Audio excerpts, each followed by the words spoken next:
Hey, what's up guys? Today I'm painting a kit of Adeptus Custodes Custodian Guard. This kit took a lot of time and plenty of trial and error because I experimented with techniques that I was not familiar with.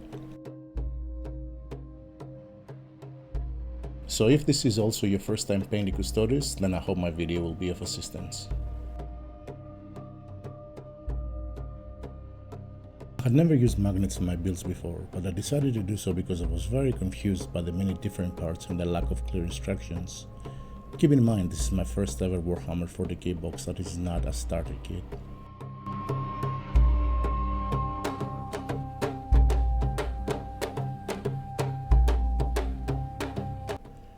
I attached 3mm magnets from army paint into all arm parts in order to make them easy for me to switch them out and check which one fits better with the pose and weapons.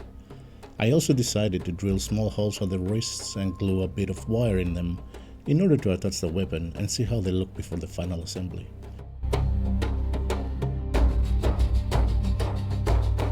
That was a lot of drilling, but I'm happy with the end result, and the magnets definitely made things easier to figure out from here on.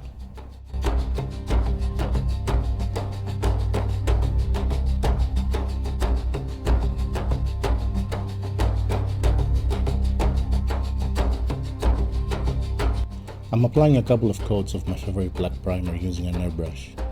Alternatively, you can use a Citadel Cow's black Rattlecan. Personally, I'm just not a big fan of Rattlecan primers.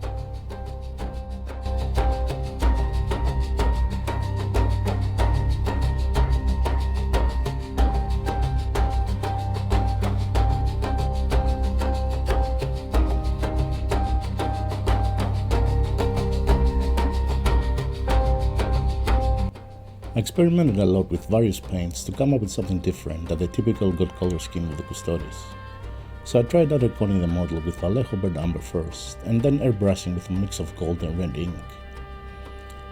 I tried a lot of volume variations and I settled in a 7:1 mix. That's 7 drops of gold to 1 drop of red ink and about 10 drops of water. At first it looks kinda like silver gold, but after it dried, this really nice deep red came out, making the models look kinda like rose gold, which I really liked.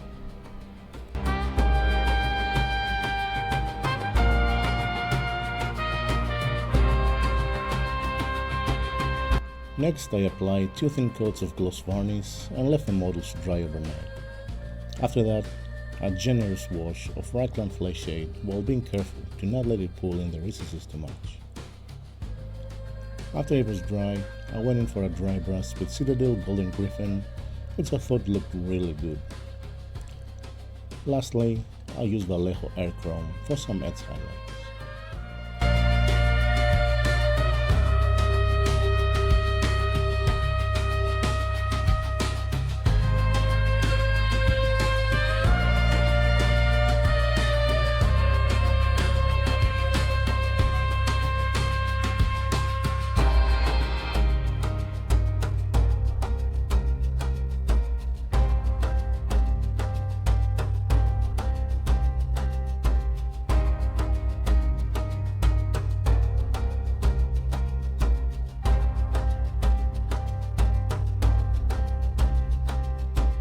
The steel beads and exhaust ports, I'm using lead belcher in very thin coats, then a simple highlight with shine and silver.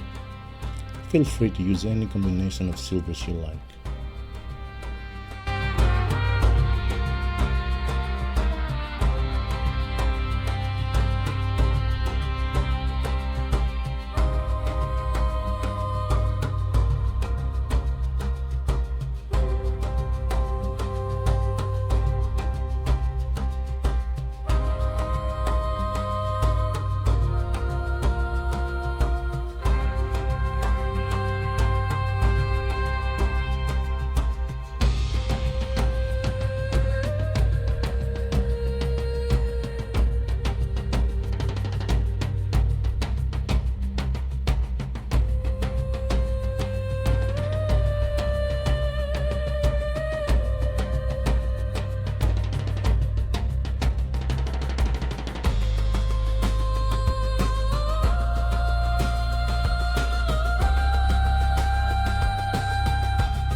For the undersuit and any tubes found around the model, I'm using mechanical standard gray and a coat of neon oil.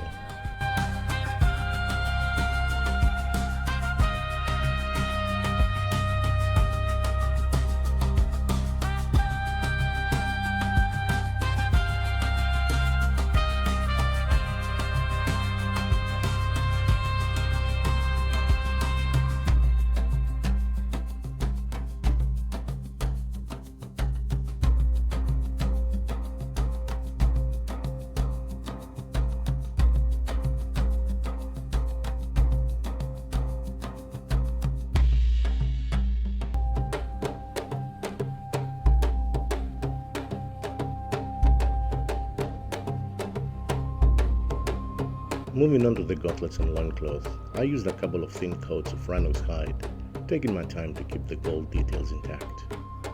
I used dumal brown for the areas where the light would hit both the gauntlets and loincloth.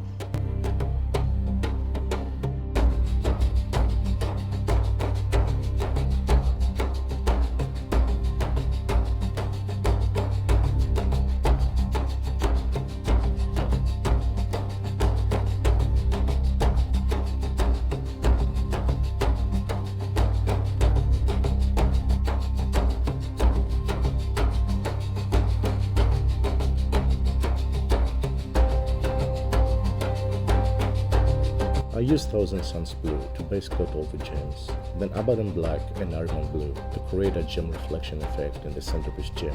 I used a very thin coat of Technical Soustone Blue for the rest of the gems, as I didn't want to repeat that challenging process with all the tiny details.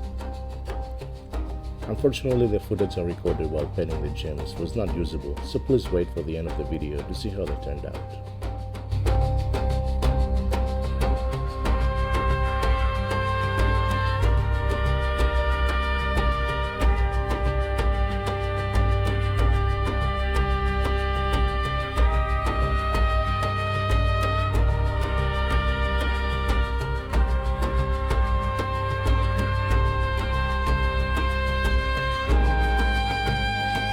After dry brushing the shoulder pads with the same gold-red ink mix, I started applying a thin down coat of Mephiston Red in the inside area.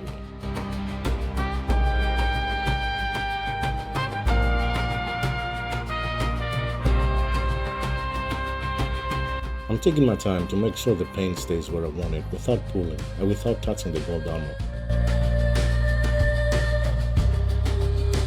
I tried to create a gradient highlight at the top of the shoulder pads where the light would hit. For that, I used Evil Sun Scarlet and Troll Slate Orange. My paints should have been thinned down into a glazing consistency to create a better gradient effect, but I'm not too fussed about it.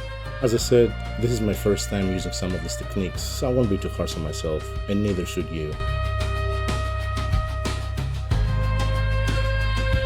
Lastly, I'm using the same Vallejo chrome color to apply some highlights, just like I did with the Custodes.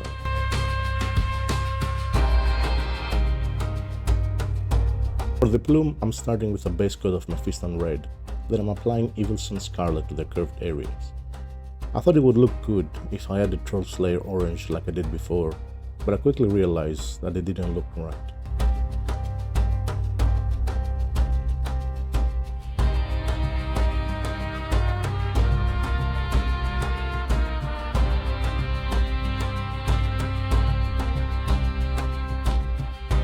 To mitigate the damage, I covered the whole plume with dark oak flesh, which I think helped to create some more shadows, and finished with a very light dry brush of Chokaru Orange in an attempt to bring everything together. Whether I succeeded or not, I'll let you be the judge of that.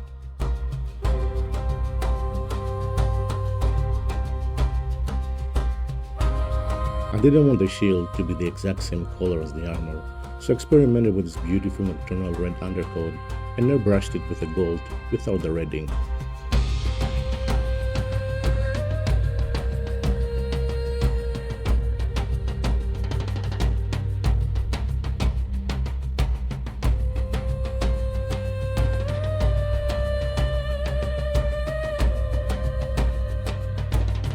I used Army Painter Gritty Gold to paint the eagle and wash the whole thing with Rikon Flesh Shade.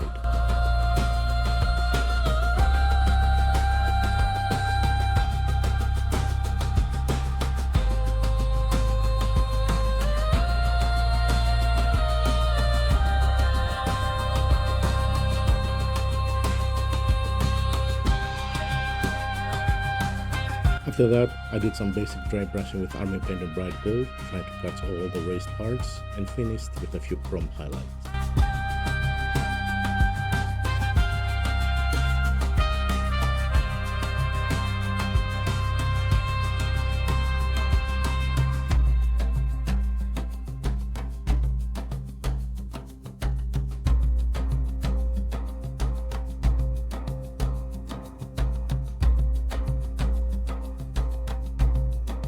For the spear, I'm trying to keep it simple.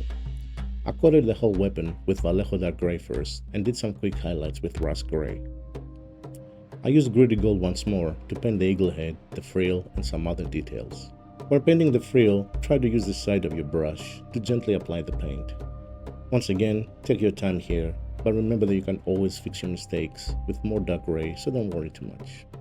For the metallic details, I used thin down little belcher, but you can use whatever metallic you like. After I was done, I covered all the dark grey areas of the spear with Nuln Oil for no apparent reason.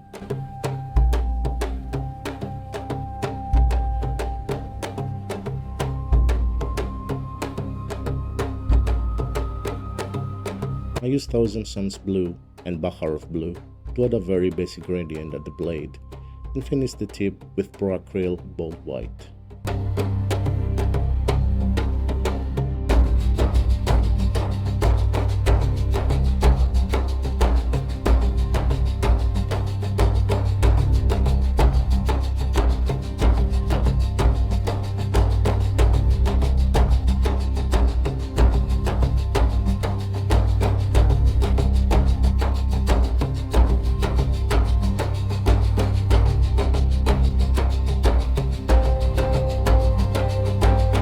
And this is how my little space racists look like. This Adeptus Custodes kit was a big challenge for me, but all in all, I'm very happy with how they turned out. I know some things could have been better, but hey, at the end of the day, what matters is to enjoy the process and watch yourself slowly get better every time. I hope this video will be of help to anyone who started painting recently like me. If you enjoyed the video, please leave a like and a comment with your thoughts.